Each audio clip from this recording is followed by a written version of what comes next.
Hey everyone, I'm Jeff Wall, this is Lingo Sports, and today we are continuing our search around the world, this time for the top 5 Russian MMA fighters. The Russian style is pretty simple though, you probably already know it. It's a sambo background, generally speaking, with clean and efficient boxing or kickboxing backgrounds on the feet when the fight is standing. And just a reminder before we start to like and share this video with your friends, and if you don't want to wait for the next video, subscribe to Lingo Sports. Now let's kick things off with Sergey Kharitonov, who is approaching his 20th year anniversary in the sport, where he defeated 3 men in one single night, and he is still going strong at the age of 39.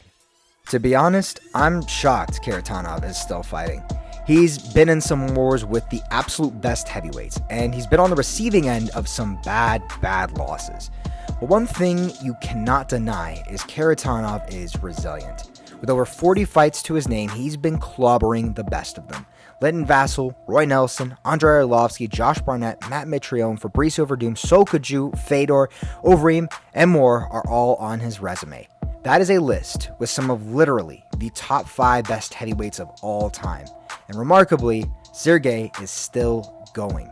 And he really has represented the Russian style well. Efficient striking and his kickboxing background and sambo to round things out have led to his long career. During a career that spans nearly 3 decades, Alexei Oleinik has proven what a deadly combo experience and skill can be. Oleinik is one of the most experienced fighters you are ever going to find, with 73 fights to his name.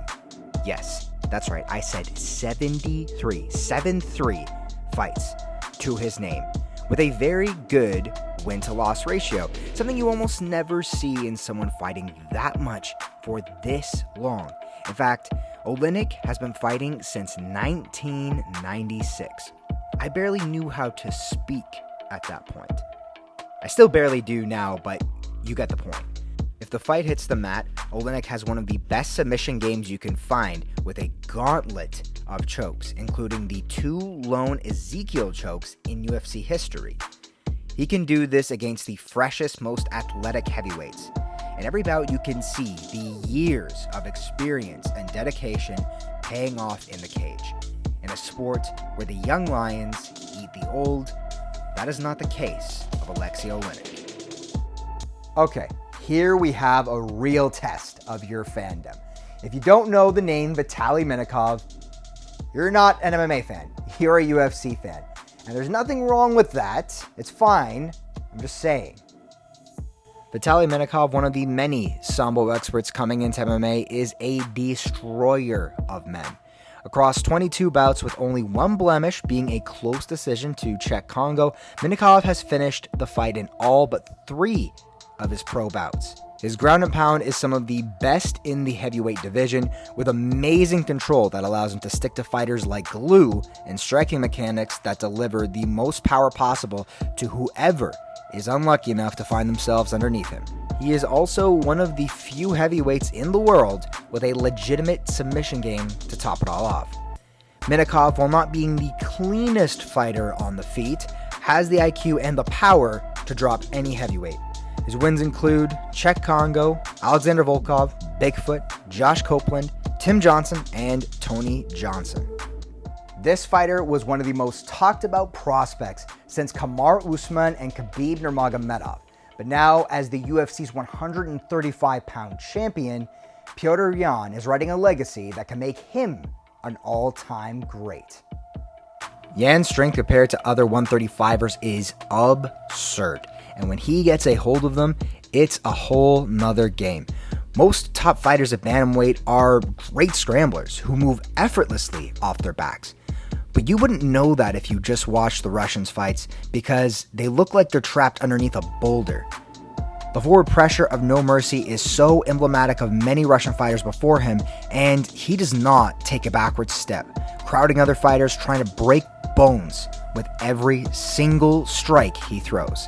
He's already fairly accomplished, beating John Dodson, Jimmy Rivera, Uriah Faber, and most recently, he overcame Jose Aldo. I think it's safe to say he's living up to his potential. This should clear things up as to who is the number 1 on our countdown, with Fedor Emelianenko taking the runner-up spot on this list. The man who set the blueprint for all to come from his region is the last emperor. Fedor, like Yan, was thought to be a cyborg in his prime because of his cool demeanor and unflinching face no matter how much damage he seemed to take. Efficient striking based on simple, effective fundamentals led to some of the cleanest knockdowns and finishes of his time. Of course, you can't talk about Fedor without mentioning his Sambo background, which opened up the door for so many other Sambo champions to dominate mixed martial arts. I know many give Mark Coleman the moniker of the godfather of ground and pound, but I really think that title belongs to Fedor. He has proved that you can deal serious damage even from guard, which for the longest time was thought to be the position where you could do little to no damage at all. The greatest example of this is when he put a beating on BJJ black belt Minotauro Nogueira in one of his signature wins. Speaking of signature wins, if you were to base this list solely on paper, Fedor has a very good chance of topping the list. Many came, but few could match the ability of Fedor. Along with Minotauro, the last emperor has wins over Heath Herring, Kevin Randleman, Mark Coleman, Gary Goodridge, Semi Schilt, Ricardo Arona, Matt Lindland, Mirko Krokop, Tim Sylvia, Andrei Arlovsky, Brett Rogers, and even past his prime, he took out Pedro Hizzo, Jeff Munson, Frank Mir, and Rampage Jackson. Now that is a list of scalps.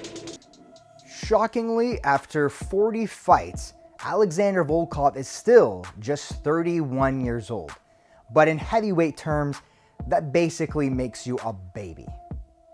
Volkov, a former Bellator and M1 champ, has finally got his shot to tangle with the best the UFC has to offer. He brings some of the best fundamental kickboxing to the octagon that has completely undone just about all the big men he's faced. He has had some memorable wins through his career, but it seems like every time he's about to reach the top of the mountain, some other heavyweight throws him right back down, which is unfortunate, but it's also why he didn't make the cut. I'll just keep this one short because you already know Khabib Nurmagomedov comes in at number 1. Khabib is the emblematic Russian fighter. When Nurmagomedov is in the cage, he has a focused and killer aggression. His physical traits are at the top of the food chain in the fight world. Incredibly strong with a vice-like grip, an explosive first step to beat you to the punch on overhands and takedowns. Khabib has next-level grappling skills. When he locks up with his opponents, he makes great grapplers look like a fish out of water. These are guys who are very good on the mat. Dustin Poirier, Pat Healy, Gleason Tebow, and RDA all wilted under Nurmagomedov's top game. Also, as a reminder, to think Khabib is just a grappler would be a huge mistake. We just don't get to see it for very long periods in a fight because he's so good at using it to get the fight where he wants to. The one time we did, all he needed was a jab and footwork to easily pick apart the very experienced Al Iaquinta on the feet for the last 3 rounds of their fight, coasting to his lightweight title win. And that brings us to today. That's all for me, everybody. Hope you liked the video, but if you didn't, use the comment section below and let your voice be heard.